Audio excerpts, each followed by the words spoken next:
Hi, I'm Whitney Espich, the CEO of the MIT Alumni Association, and I hope you enjoy this digital production created for alumni and friends like you. Hello, everyone. Welcome. Thank you so much for joining today's Career Lunch and Learn program. Team Dynamics, the theory and science behind what works, being brought to you by the MIT Alumni Association and is sponsored in part by the MIT Federal Credit Union, MIT Professional Education, and MIT Sloan Executive Education. My name is Naomi Davidson, and I will be serving as your moderator today. As a reminder, our webinar is being broadcast live, and throughout the program, you may submit your questions using the Q&A feature in your Zoom toolbar. So for all of you listeners joining via YouTube, you may add your questions in the comment field. And all questions will be held until the end of the presentation, and we'll have some time to go through them. And I'm delighted to introduce today's speaker and my colleague, Fred Habensack, who's a graduate of 1994. Fred earned his doctorate from MIT in materials science and mechanical engineering. And he's a results-oriented technical and entrepreneurial leader with passions for building great data products and evangelizing team science using best practices of data and analytics. And his current work focuses on building AI products for businesses and translating hard data science into team performance and human psychology. So we're going to be talking to you today about team science and how to objectively recognize and improve the dynamics of your teams. A really exciting topic. And what we'll do is we'll have some welcome and some introductions. And then we'll really hand it over to Fred so he can talk us through team science and what the social physics of a healthy team are all about. And we wanted to just kick off with a little bit of who we are at Tribe.ai. Tribe.ai is a professional skills development company that takes a different approach to learning. We think of today's professional as being a lot more like a business athlete than a factory worker. If I'm honest, sometimes I draw a picture here of me as more like a boxer than a runner, feeling like you're dodging all of these things and having to come in fresh and alert no matter what the high performance demands of that particular day or the job are requiring of that moment. So just like this runner does, needing to be kind of ready to go at any moment. And so we focus on building muscle memory, and muscle memory, particularly where it correlates to productivity and performance, both for a company and for the individual. And so that's a little bit about our company. And so Fred, I'd love to turn it over to you for you to tell us a little bit more about yourself. Hello, everyone. I'm Fred Habensack. I'm very excited to be here today. Spent some precious time together. I know we're all busy, sharing with you some cutting-edge social science research that we feel has directly actionable items to improve your team's health. So I'd like to start out today by making you a promise. If you take any of these concepts and you use them in your team in a serious way, in a consistent way, I promise that you will see changes, and your team will thank you for it. So on a personal note, I came to team science after a career of hardcore data science and leading teams at Intel. And then I came to Tribe and I discovered that I could combine some of my interests in the softer sciences of psychology with the analytics to build some very cool and usable diagnostic product features. So with that, I'm looking forward to sharing some really helpful insights I hope you can use. And then just very briefly to share a little bit more about myself, and then I'll go off and let Fred take over.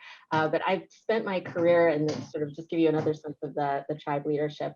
I've spent my career developing leaders and leadership strategies to help companies achieve measurable gains, company level gains in productivity or performance, as we mentioned, which is really the mission of Tribe. And what I like to say is that my passion is about applying an engineering rigor to the development of what you so-called soft skills, because I believe that ultimately that's how we make the professional world more accessible and more productive for everyone. And though he's not here, another key member of our team, Thomas Ageme, who brings a real passion for learning, science, and product. And with that, I will hand it over to you. And before I do, I just sort of wanted to recommend to everyone, as you're going through this presentation, it might be really good to imagine one of the most frustrating and dysfunctional teams that you've been on in your life, and think of that as a way to to sort of get the most out of the presentation. So let's go ahead and take it away, Fred. Okay, so let's dive in. In today's talk, we've selected 4 unique frameworks that we believe are foundational in team science. We're not going to go into full detail here. This will be a survey of the topics to get a broad understanding of the social physics of healthy teams in order for you to take away some useful concepts to introduce into your teams. So we're going to couch this in the diagnostics you can use to assess yourself and your teams. And we're going to offer some what we feel are very actionable pro tips that you can use today. So stepping back, why are we thinking about or talking about team science? It's been in the popular media lately. Organizations are starting to embrace some of the lessons from this science. So our perspective, an interesting perspective, is from a macroeconomic perspective, is that organizations in the US productivity in the US are starting to run out of gas. Over the last 40 years, except for the 2008 recession, US productivity has ranged from 2% up to 6 to 8%, but it's now bouncing around the lower end of the range. So reasons for this are many, but what we have observed is the mega trends of corporate downsizing and outsourcing back in the 80s and 90s, if you're old enough to remember that, and the pervasive technology of laptops and smartphones in the workforce more recently have mostly run their course. And while we know that technology continues to replace workers in certain fields like architectural design, and checkout clerks are going away, and in the future we will see that self-driving trucks potentially could replace that entire workforce. However, in the knowledge economy, where creativity and team synergistic interactions are not being replaced yet, we hope, corporations are looking for novel means to achieve higher productivity, and team science offers some promise, and organizations are hungry for this. So let's ask ourselves, what is a team anyway? Teams can be very diverse, from highly disciplined military top-down teams to just the opposite, having a culture of organic bottom-up decision making, and there are as many types of teams in between. So no matter what type of team we do look at, we do know that the nature of teams are changing, and teams are becoming more networked and more diverse than ever before. So today, what we'll be thinking mostly about is the team comprised of the knowledge worker, who has a sense of safety taking risks with the team. The risks being rising to the challenge of participating in cooperative collaboration with their colleagues, and to use the diverse knowledge of the team to do more than a group of individuals can achieve in isolation. So we'll also share how a healthy knowledge-based team can achieve something called a collective intelligence, akin to an IQ for a team. And we're talking about a team whose leaders recognize and work hard to harness that diversity of ideas and ways of thinking on the team. And importantly, also, we're thinking about the worker who has a choice to work with those who are, make partnering fun and desirable, because after all, we know that teams that achieve success are more fun to be a part of. And after all, good retention enables teams to continue maturing to even higher levels. So today, we're going to explore these 4 perspectives or models of the dynamics of team effectiveness. The first one being the psychological safety, and it's been shown to be the single most important cultural element in your team that is predictive of success. And the next one is really understanding the theoretical concepts of effectively utilizing the team's knowledge. This enables some very specific diagnostics and tactical actions you can take as a leader or as a team member. Next, we're going to talk and think about viewing the team through the lens of communication patterns and social sensitivity that can further unlock diagnostics and actions to promote the team's collective intelligence, something akin to an individual's IQ. It's a very interesting subject. And then lastly, we'll share with you some of Tribe's own proprietary research into quantitative measures that we can take of key leadership skills that both individual contributors and the team leader can use, the concepts of influence and consensus building skills. So all the models that we have we're going to talk about here today have quantitative metrics and diagnostics for you to track progress and have specific tactical actions that you can take and you can start using today. What's important to note is that all of these require some elements of cultural team building or habit-based norms that you'll need to build over time. And these things can take weeks and months and longer. So really, these are amongst the most effective means of transforming a team's effectiveness despite the investment you're going to make. Okay. So let's start with this psychological safety. This is the most recognized of team science topics, and could, for good reason, as we'll see shortly. This set of ideas came from a researcher, Amy Edmondson, back in 1999 in the course of studying successful medical teams.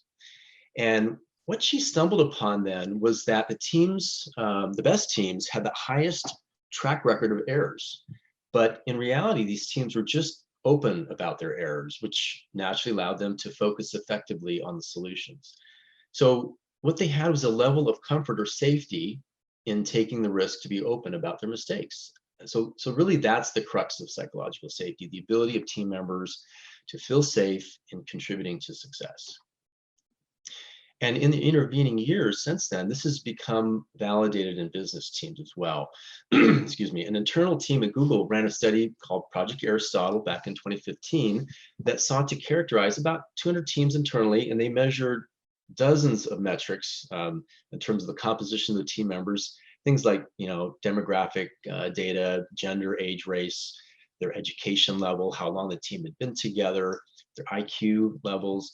And they also had them take a 7-question survey asking, is it completely safe to take a risk on this team? And what they found was that the survey results were the biggest factor in the team's effectiveness. And that survey was this psychological safety survey. So this result was a big factor in propelling psychological safety to its prominence today. So here's the definition of it, according to Amy Edmondson. I'll let you read it briefly. And what's fascinating is that the risks that we were asking team members to take is really all about how they're going to be seen for taking actions that they see as necessary. People want to manage their reputations. They want to be thought of well. And so the takeaway really is to achieve this high state of effectiveness, we have to dispel the sense of fear of raising one's voice or making a contribution, really. So psychological safety is really about impression management, and specifically avoidance of being seen as, ignorant or incompetent or intrusive or negative. If we fear being seen as ignorant, we won't ask questions. If we fear being seen as incompetent, we'll never admit mistakes. If we fear being seen as intrusive, we won't offer details. If we fear being seen as negative, we will never critique others or the status quo. And I'm sure we've all felt these things at one time or another in meetings in our career.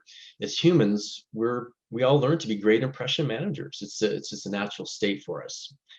However, avoiding and preventing these fears is really the critical element for psychological safety. And because this is difficult to sustain, it's natural to diverge from this state of psychological safety because of these natural instincts. So, teams and their leaders need to remain vigilant and consider this a long-term investment and management practice that never really stops, but it's worth it.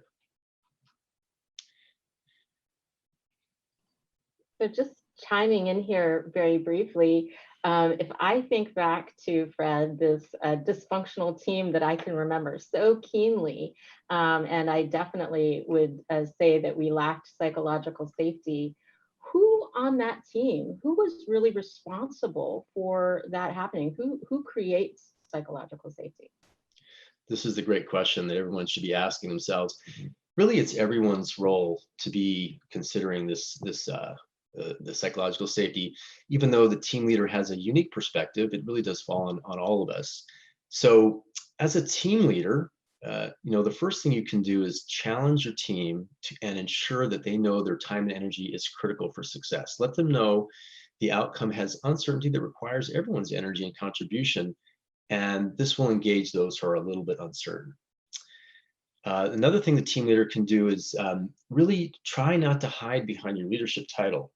Let your team know that you don't have all the answers, and this can go a long way to reduce the sense of intimidation leaders sometimes have. Okay, that's very powerful. And then the next one is everyone, not just team leaders, but we all can be challenged to create a sense of curiosity. Ask questions. Curiosity knocks down anxiety and worries in many cases and stimulates good thinking. And then lastly, as a team member, just ask yourself as a diagnostic, do I feel like I'm able to contribute to the team without fear of criticism? Do I feel like I belong? And if you're not sure, ask yourself why. Maybe go back to those 4 emotional instincts and ask yourself, which of those things are you most fearful of? And get curious as to what specific fear you have and seek answers from your leader or mentors. Okay? Great. So let's move on to the second framework, operational effectiveness. This is a little bit more theoretical subject, so let's dive in. So a social psychologist, Wegener, in the later 20th century looked at small groups and discovered that those who had a long history of being together, who had built behaviors over time around sharing information, they act collectively to create knowledge and to store and retrieve it later, sort of akin to a computer memory system, at least according to Wegener in those days. Of course, that was 1985. So he coined this term, which is a form of shared team cognition, a transactive memory system. And it's been shown to have a strong correlation to group performance. So what Wegener did was ask couples, either impromptu or natural, to memorize a long list of facts from 7 categories, such as science, food, spelling, alcohol, history. And the couples who did very well, that had spent their time together naturally over time, did very well because they had these natural memory systems. They knew who was knowledgeable in what areas. And the couples who were randomly assigned did worse because they didn't have that efficient system of sharing knowledge. So, then what they did was they assigned the expertise randomly in both types of couples. And what was interesting was that the natural couples who did good initially did far worse because their system of knowledge sharing was disrupted. And the impromptu couple did better because they were given this efficient system of remembering facts. So not only does this message say that the transactive memory system is a powerful phenomenon, it also says that you can do something about it. You can give people, random couples or people together, some idea of how to share information, and they can improve. So it's a powerful phenomenon that teams can use and build, that need to be built up over time and leverage for some really tremendous effectiveness. And because these systems are sharing memory and expertise takes some time to build up, and we'll talk a little bit more about this, the deficits in this area are typically more prevalent in the younger teams, like in the storming phase of young or new entrepreneurial teams maturation. So there are really just 2 things you need to achieve this high level of shared team cognition, the transactive memory system. The first one is knowledge utilization, and simply the ability of individuals to use their expertise and knowledge in their job role. And so the key, of course, is to have well-constructed responsibilities that match well with the job. And the second element is cooperative coordination. It's the ability of team members to make use of the skills and knowledge in the broader team. And so the punchline is that very last phrase. It's having a broad understanding across the team of who knows what on the team. Okay, that's the punchline. So the system enables not only tasks to be more efficiently assigned, but more simply, it's the ability to know who to go to for help. So another very practical element of this is in organizational teams, is because we know that teams are always in flux, team members will leave and you hire new team members. And also individuals are always and should be always learning and growing into new roles and challenging responsibilities. Will never achieve this ideal, transactive memory system, but this formulation does provide some clear directions, and it's a reminder to remain aware of and manage job roles and the who knows what of the specialized knowledge that's so critical for success. So let's just offer a couple of pro tips here you can think about in your teams. The first one's fairly obvious. It's really in your regular one-on-ones with your team or your boss, do that deep dive on skills and knowledge and the overlap with the job roles and responsibilities. Seems pretty simple to understand, but it's just a reminder that that's so basic and it needs to happen over time. And the second one is that what we found is that a successful action to take is to use public recognition when there are good results that came from using the specialized skill and knowledge of the team. And not only is it good practice to have good public recognition, but it also is educational for the rest of the team. Make it educational so that the other team members will understand who was using what expertise in the team to really achieve these results. And that's a very powerful educational lesson sometimes. Okay, great. So moving on to our third model, collective intelligence. So this framework uses a concept that's analogous to an individual's IQ, but it's for a team. It's the measurable raw horsepower of a team to achieve success across and this is critical, a wide diversity of challenges. Challenges like intellectual challenges, creative challenges, planning, and so forth. So that's the real important piece. The fascinating results of researcher Woolley et al. Found that collective intelligence, of course, does not, well, not, of course, this was a discovery that did not correlate to the average or the maximum IQ of the team members. It's really not about that. But it was found to correlate to 3 quantitative features of the teams. And this research measured a lot of things. And the first one is participation equity. It's the equality of distribution to conversational turn taking. And the second one is something called the social sensitivity, the average social sensitivity of the team. And we'll talk about that in a second. And then the third item that was found to correlate was, interestingly, the proportion of females on the team. So let's go through each one of these briefly. The first one we call participation equity. It's fairly simple. Everyone gets a chance to speak. It's very basic, but what I think about here is make sure you enable all participants to feel comfortable being able to participate and exchange ideas. Some need more time and some need less, but it's that idea that everyone gets a chance to participate equally.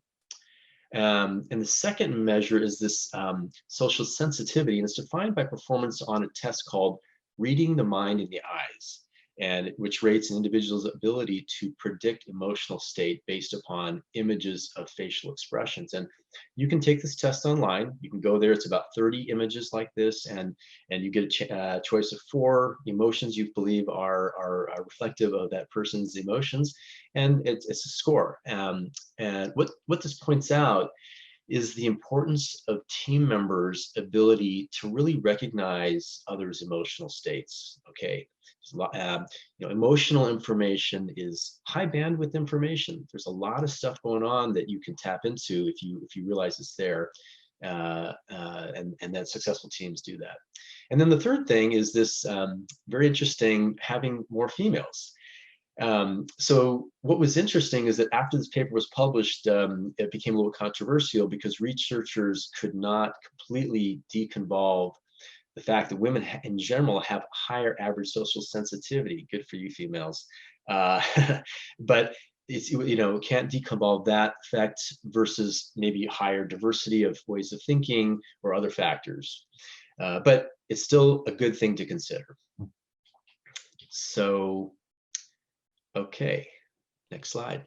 Yeah, chiming in again on this one. This is one of my favorite ones. And again, going back to some of those, dysfunctional teams that I've been on, and I think about how would it have been possible for us to increase our collective IQ? Is it fixed? I know that, we used to think of individual IQ as fixed, and we learned that it's actually mutable and changeable. What about collective IQ? Yeah, exactly. So good question. We have some pro tips we can offer next, which really strongly suggest otherwise, so that it can be grown and improved. So let's roll the concepts together into these actionable steps. The first one really is set some ground rules for your meetings. Make it known that everyone's allowed to speak, and if someone's being stepped on or talked over, step in and kind of encourage that speaker to share their ideas. Monitor excessive speaking times amongst team members as you can, but respect that individuals have their own unique styles. And then the next one is when you're not 100% sure about how the group's consensus is, or you want ideas to push through a roadblock, a great suggestion that we found is successful is go around the table and ask for everyone's input. It's a habit that your team will really appreciate, especially those who don't speak up as naturally. It's going to educate those who may be challenged to listen more, and it will bring out the collective intelligence. And then the third one is to really consider role modeling and encouraging this emotional sensitivity of the team members by having a check-in at the top of the meeting. So we do this check-in at Tribe frequently at the top of our meetings. We'll say, how are you coming in today, Naomi? And she'll say, I'm green. I'm totally ready to go. I'm excited. Or someone might come in on yellow, or I'm red. We use these traffic light colors.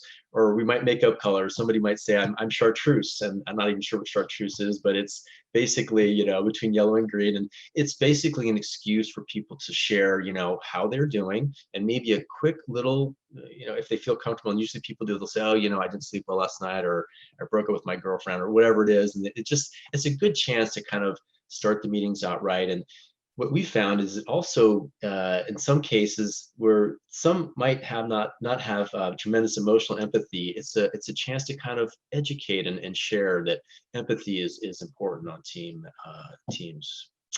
Okay, great. Okay, let's wrap up with the fourth pillar that we wanted to share of team science, and that's leadership. So we'll look at the team health from the perspective of the leader, of the knowledge workers. And in our research and supported by literature, successful team leaders seek to use the best collective results of the team. They really are trying to use the wisdom of the crowd. It's a great strategy. Does everyone remember the game show Who Wants to Be a Millionaire? They allowed contestants to ask the audience, and invariably the crowd always gets it right. So that's kind of the idea. So to leverage this powerful wisdom of the crowd, what we have found in our research is that successful leaders use their influence and consensus building skills. So what's the consensus building is the active engagement of leaders to encourage and promote exchange of ideas into the group's attention. Okay, and influence in our definition is the leader's ability to insert their idea or direction into the team. The last phenomenon we consistently observe in team behavior for leaders is they speak a little bit more than average, a moderately higher talk time. We can talk about that a little bit. We have some guidelines, but essentially what we've seen is too little and you effectively disengage, and too much and your ability to build consensus is lost. So I'm not going to talk too much about talk time, but we'll talk about the consensus building and the influence. So here's how we measure the elements of the Tribe Leadership Score, the consensus building and the influence. If you think of a team as a graph network with team members as nodes and a response pronouncement as the vector from the person responding to the previous speaker who offered an idea, we can monitor who speaks to who in a controlled setting, and we can assess the patterns of interaction of who is consistently responding to who. So for example, if the leader is the yellow node and she responds after the purple node offers an idea, she's reaching out to them in that direction. And so that's the idea of consensus, that the leader is responding to their team members' ideas and encouraging those ideas to be fully developed if they indeed have merit, but they're considered in the group. So that's the consensus idea, the leaders reaching out and responding to good ideas and equally to their team members. And conversely, influence is defined as the uniformity of respondents replying to a speaker. So for example, a speaker with a high influence, let's say the yellow leader, will have responses from all of the team members. Maybe, think of her as the cool kid and everyone wants to speak to her. Oppositely, the opposite is a leader with a low influence would have inconsistent responses from some. For example, if one or two of your team members isn't engaging with you, that might be a sign of an issue that you might want to address after the meeting. Okay, so here's an example of what quantitative diagnostic can do for you. And this is a busy graph, but the message is successful teams have natural leaders. And this is a result we just got last semester from a class we taught at Stanford. What we did here, this result came from an experiment with 6 teams with 4 participants. You can see this, the clusters of 4, so there's 6 teams.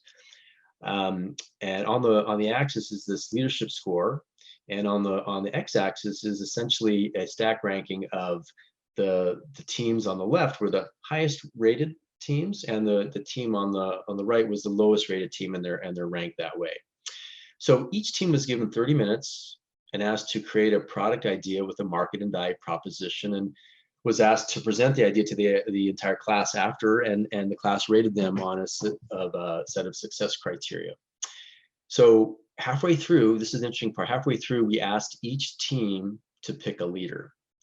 And as you can see, the 3 higher rated teams had leaders who matched or exceeded the highest leadership skills on the team, even before they were assigned the leadership role.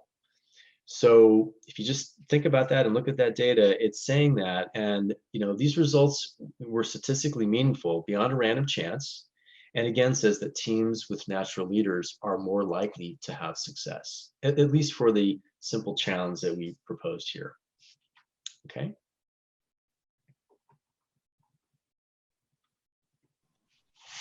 Again, just chiming in to share a question as we think about this. It's such an interesting way of looking at leadership, dynamics at this very, almost networked, in this networked way, and the fact that we found that leaders were being, sort of displaying those qualities as prior to leading the teams, and those natural leaders seem to be the ones who are leading the most successful teams. Is the implication there that leaders are born as opposed to being built? As a person who cares a lot about personal and professional growth, that's the first question that comes to my mind as I look at that kind of data. Definitely, Naomi. Leaders are definitely can be built. So let's look at some things that you can do to build your leadership skills. I'm a firm believer in this. As a personal comment, I grew into leadership in my career, and it's possible for everyone to do this. So first of all, I also want to make a comment that leaders, as well as individual team members, can improve your skills in this area. As a team member, you can think of yourself as being an informal leader, if you want. Respect the leader's position and support the team, and grow your own influence and consensus building skills. So the first one is influence, and what can we do about this? It's really about building a bank account of trust over time. That's how we think about it. There is no easy formula. However, you can survey your team, identify perhaps the person who you think is least likely to agree with you or engage with you in meetings, and get curious how to change that relationship outside the meeting. So that's one way to think about it. The second one is to build a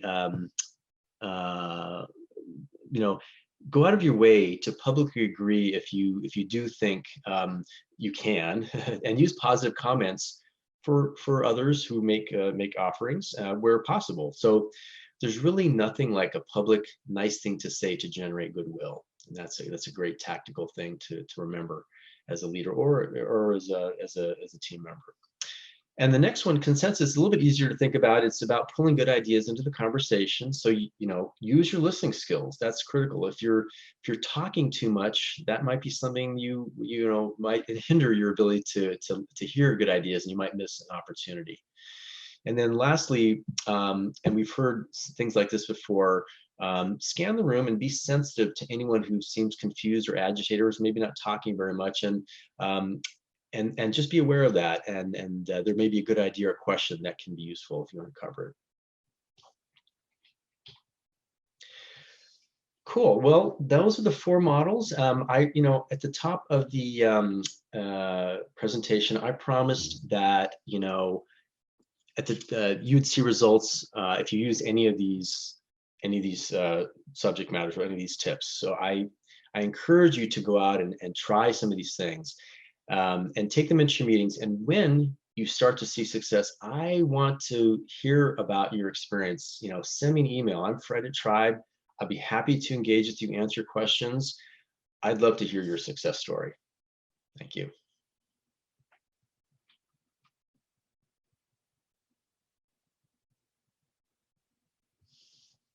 I think we have one more slide to go. Yes, and apologies there. I just fumbling with my screen. Let me get my things together. So one thing I wanted to share just as we start to wrap up, and we're going to get into the questions in a moment here, and I can see lots of really great questions for me, and so I think we're going to have a really lively discussion. But before we go in, you mentioned a few ways that we can measure our collective intelligence, and we can measure our psychological safety, and this new concept of measuring really some objective measures of leadership. And of course, leadership is a lot more than just influence and consensus building, but it's really powerful that those two in particular stand out and are actually have statistical significance with your ability to lead teams successfully. So it's just sort of a powerful thing to think about. If you, as Fred mentioned, there are some really simple ways for you to think about measuring yourself.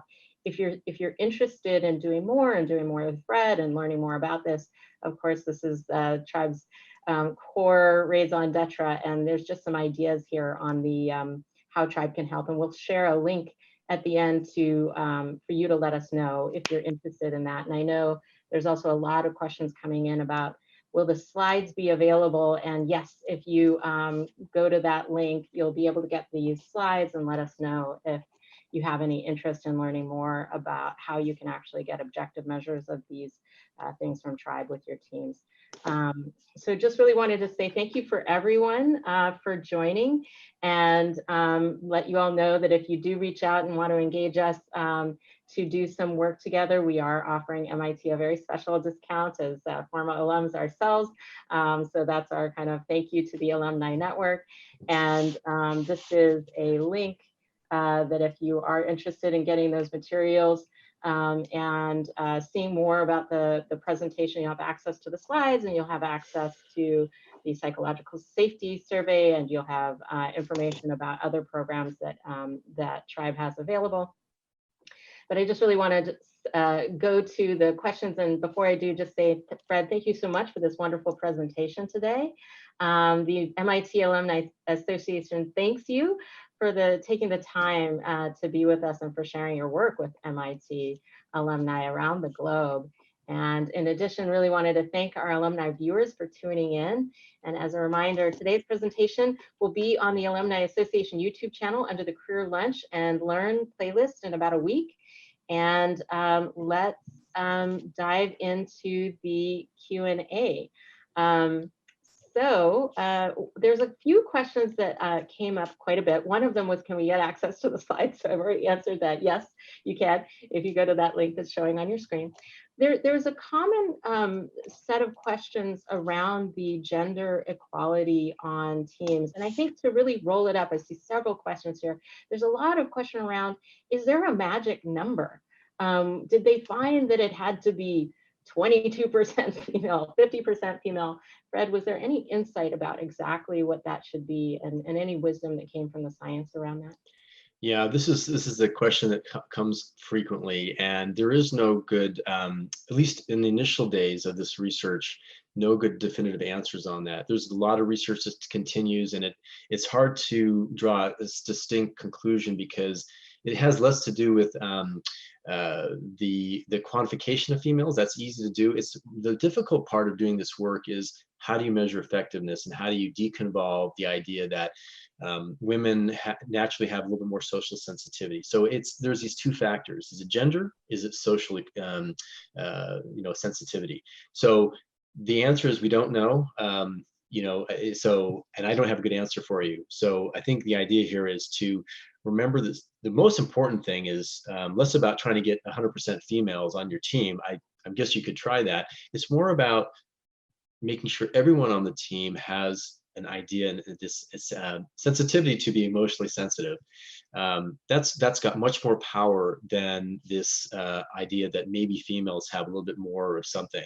So I would just caution you that the big lever here is emotional sensitivity, making sure that your team members have a good sense of what that means across the board. That's your big lever.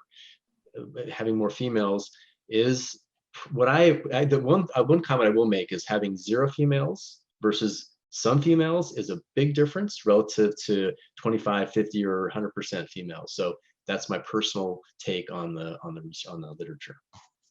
Yeah, and for folks who are interested in exploring this aspect more, I know that Anita Woolley who is one of the famous researchers who did some of this work, has continued to look at this dynamic and the presence of females. And also McKinsey Global Institute has done some fascinating multi-year studies of presence of women on teams and the business impact associated with it. So just another thing to chime in there on that.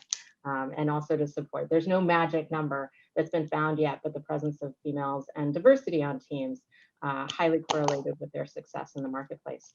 So another question that's sort of a common question that's coming up in the Q&A is distributed and remote teams. Some folks are curious, do these principles apply to distributed and remote teams? Absolutely. There's really no, as long, video conferencing technology now is so pervasive. I guess I would distinguish between the video and just pure phone calls. Again, going back to the emotional sensitivity, if you can't see someone, you're missing a key element. I called it high bandwidth information. So that's one drawback to pure phone conversations. You can't really see the people, but the video conferencing, if you can see the person's face, obviously replicates nearly everything you need according to the literature, from what I can tell. So I wouldn't be too worried about that. As long as you can have those, effective meetings and see people's face, I'd say, that much of this applies, and it wouldn't change much of it all. Awesome, great. Another one that I'm seeing here that seems to be a theme around the leader qualities and the fact that some leaders seem to be, we use the term natural. And so when folks were curious about what did that mean, natural leaders, did they come in already with those leadership skills? Are they naturally better? Tell us more about what a natural leader is and how to think about building leadership skills. Very good question. That's a terminology that we've chosen to use to sort of communicate something, but and there might be something called a natural leader, but that term in our results, what we've said is that really, and it corresponds to somebody who is not nominated as a leader. So it's a really good question because it opens up this whole issue of leader promotion, which we've studied as well. So when you have just a group of people and there's no designated leader, generally speaking, somebody will start to do some leadership role that will start to do that. That person is more likely to be the natural leader, but that doesn't have to be the case. And the teams may not always be that person. The leader may be nominated or have been promoted either in the past or whatever. And when leaders get promoted by the corporation or in a titular way, they do certain things, and we've studied this. They do things like they start to speak up more. They act in certain ways, and we've looked at this quite a bit. So this is a whole nother conversation. But there's a distinction between a natural leader and one who has the title of the leader on the team. And natural leaders tend to have these skills a little bit more than others. So if you had a team of people who were very introverted and didn't understand consensus building, for example, and you had one person with a little bit of an idea of that person would probably be the natural leader on that team, but they might not be the natural leader on another team. So hopefully that gives you a little bit of background on that. Yeah, I think it's really, it's interesting too, because some people may appear natural after having practiced something for a really long time. And when they came into the room, they're already looking very comfortable with it. And so that's actually a lot of the underlying principles that we at Tribe.ai take into account, right? Everybody can build a skill, and we're a strong growth mindset company. And so really thinking about what are the skills of leadership and how do we practice and become excellent at them, just like this runner, just to underscore what you were saying. And One quick question that has come a couple times in the chat is, how do you find the Tribe website? Tribe.com doesn't work. Tribe.ai is our website, so Tribe.ai, and I'll leave this up here. So as you are looking for more information or you want to know more about what we're doing and courses that we offer and how you really build to a place where you may look like a natural, but you started off with these skills not being naturally at your ready. Everyone can build them. And I loved, Fred, how you really broke those down in very practical skills. There's a lot of questions about being on dysfunctional teams without psychological safety. And you mentioned some techniques to address that, Fred, but it really looks like it would be helpful to go back through and talk a little bit about how do we gain psychological safety on teams, and what do we do? How do we find teams that are psychologically safe? Do you have any tips to be able to evaluate a team before you join it? Yeah, let's just start out by acknowledging that the leader of a team naturally has a little bit more influence on this than team members. Let's just acknowledge that. Team leader has a lot more influence. So what I would say is, first of all, the one technique that we mentioned, asking questions and trying to stimulate curiosity, is often harmless, as long as the question is respectful and seeks to illuminate something that you might not know, but maybe the others don't know either. So it does require a little bit of, I would call, guts or bravery to ask a couple of questions, as long as you've thought them through and they're relatively smart questions. That's the one big lever you have as an individual. The second one is to go to your leader and talk with them about what you feel. You feel like you're not able to make contributions, or there's something, think about the psychological safety framework and kind of come up with what you think is the missing piece. And you can just bring that to them and just in a casual moment say, I'm feeling like I can't make a contribution. There's a lot of criticism in the group. And here's what I learned from Fred Haubensack on this webinar, about psychological safety and how powerful it is to enable that culture. You're going to have to convince that leader. If that leader doesn't believe in this, you're going to struggle. So that's your main job. And that might take a little bit of time, or it might take a lot of time. And that just depends on that leader. So again, no simple answer, but again, go back to thinking about questions, stimulating curiosity in the team. That can be your one slightly smaller lever, but it can be powerful if it's used correctly. Yeah, I just really want to agree so strongly with what you're saying, Fred, that so much of this is about gaining alignment from leaders around you, and using the science can be one of the really powerful ways. You shared a lot of the science, Amy Edmondson's work directly, and you called it out of the evidence being that teams under high pressure, high performance, high stakes, I mean, nothing is higher than a surgical team. Actually, the best surgical teams being those that could admit more failure and do things differently and try new things. So it's just really a powerful result, and the science is on your side. So learn to start talking about that science and educate yourself on that.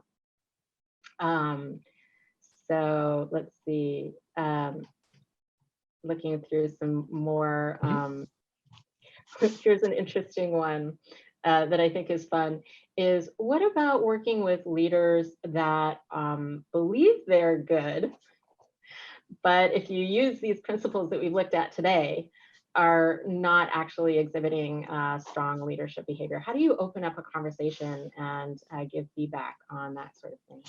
That's a little bit more out of scope of the overall topic, but I think as a manager of managers in the past, at least one thing I'm hearing is that you have a leader who's open-minded. That's a lot farther along than the previous question, where maybe somebody was thinking their leader was completely not open-minded. So educate that leader, give them some information about this, and have them understand these concepts about psychological safety, for example, if you want to pick that one, are so basic and so simple to explain in many, at least we try to do that, use some of the words we used here maybe, and just let them know that there's a tremendous power in having cultural elements that allow people to participate and feel safe. And so, but at least you have this open-minded leader I think it's really about information sharing. Maybe just try to share with them some of these ideas if they are open-minded.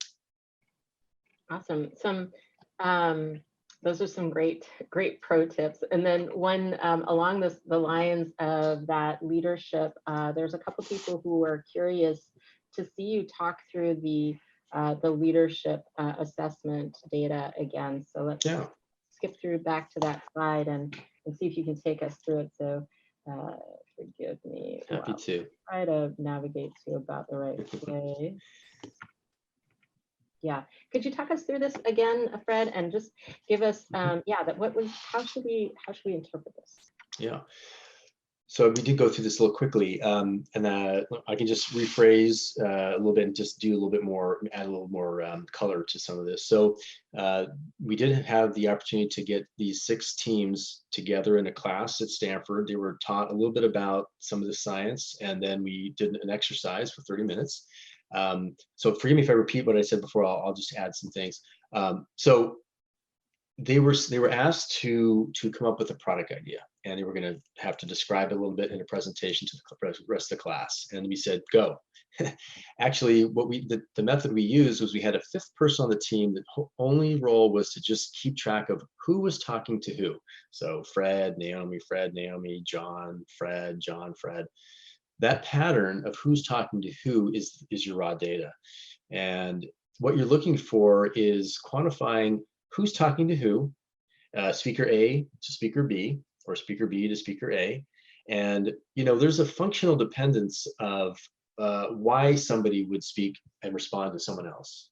Let's say I'm talking to Naomi in a meeting, and I might say something to out loud to the group, and she might hear what I said, and she might think, that's a great idea. I'm gonna jump onto that idea, and she's gonna respond. She's responding because she likes my idea. Okay, that's one reason she might respond. Another reason might be she thinks I'm cool and I'm the leader. I'm the cool kid on the block. I just want to respond to Fred. That's possible. There could be other reasons like that. There could be just a lot of work history in the past. They know that I'm saying something smart, but they didn't understand what I said. Yeah, they might think it's a stupid idea, but they know me, and so they want to respond to me.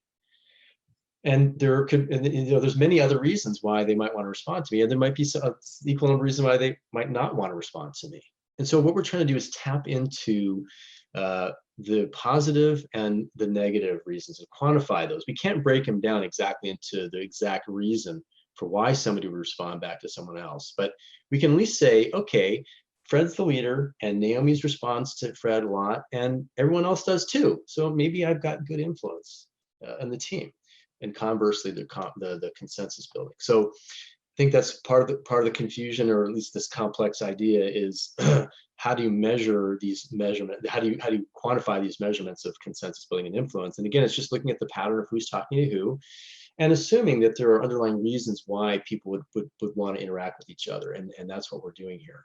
So taking it up to a higher level here, when we add, and I'm not going to describe the exact numerical quantification, but there's this metric called consensus building, and it looks at the uniformity of responses in one direction on the graph network, and then there's influence that goes the other direction. You can see it's keep on the slide, and influences the other direction. So we make the measurement of we quantify the consensus building, we quantify the influence, and we have another metric which is percentage of talk time. Those 3 basically get added together, and is this metric of leadership. And the reason why those 3 metrics are together as leadership metrics is we've spent months and years really interviewing entrepreneurial teams. We participated in Stanford's Stanford's entrepreneurial competition and MIT's 100K competition. We were able to interview dozens of these teams before they were judged by the venture capitalists, and then got their result or their prize. And what we found was consistently leaders have higher consensus building, they have higher influence, and they speak more than others. So it's just an organic, based on organic observations of what teams do. And we've seen that the more successful teams do this more. So, and it makes sense because you can understand it kind of subjectively. So hopefully that answers the question. If not, feel free to send me an email at Fred@Tribe later, or put a comment in the chat box, and we'll keep Fred@Tribe.ai. not Doc. Fred. Okay, right. I tried Doc. that AI. Yes. Um, Thank you. one question that I think you've just answered, but just to call it out, and then I'll wrap with the final question, is that does Tribe have a methodology to measure and collect these signals? It seems that you said yes, but just clarifying, is this stuff that Tribe can measure and give information? Yeah, it really just requires no more than just the pattern of interaction. Sometimes we like to measure how much time people are speaking. That's a little bit more sophisticated analysis. It adds a little bit more information, but pretty much if you just know the pattern of who's talking to who, you can data reduce that into these metrics. So it's pretty basic. Awesome. The last one is kind of an interesting set of questions that I'm seeing, and it's funny because I remember talking about this with you yesterday, Fred, is the tension between the transactive memory framework and diversity that is so important, collective intelligence, the idea that you bring in all of these different ideas and different backgrounds, and the more effective you are doing that, the more effective your team is ultimately. But how does that play with the idea of the transactive memory framework, where you want your specialists assigned to the best thing? So what guidance, and I know you gave some really cool thinking about that with me yesterday when you and I were talking about the natural ways that these play out in the workplace.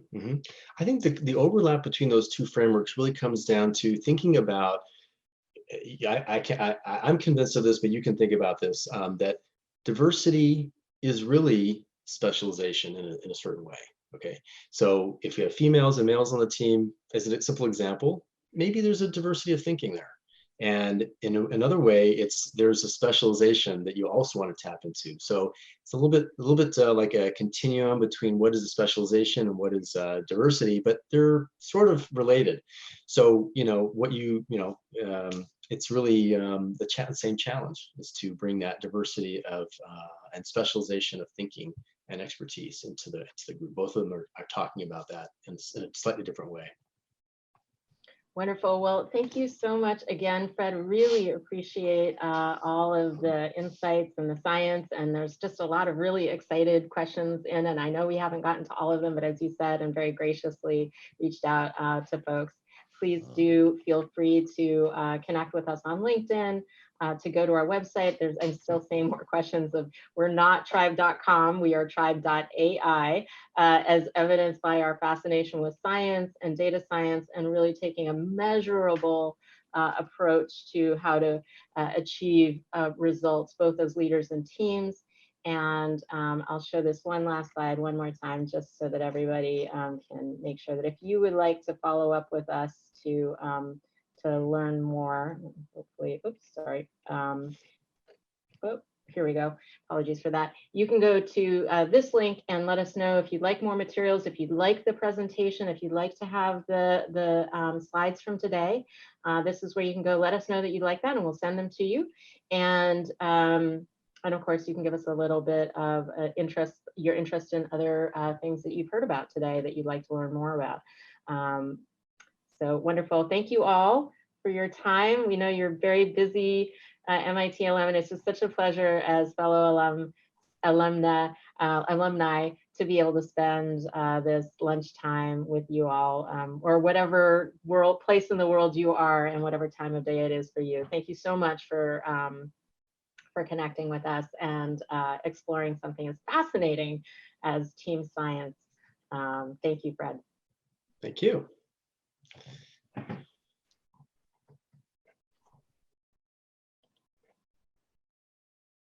Thanks for joining us. And for more information on how to connect with the MIT Alumni Association, please visit our website.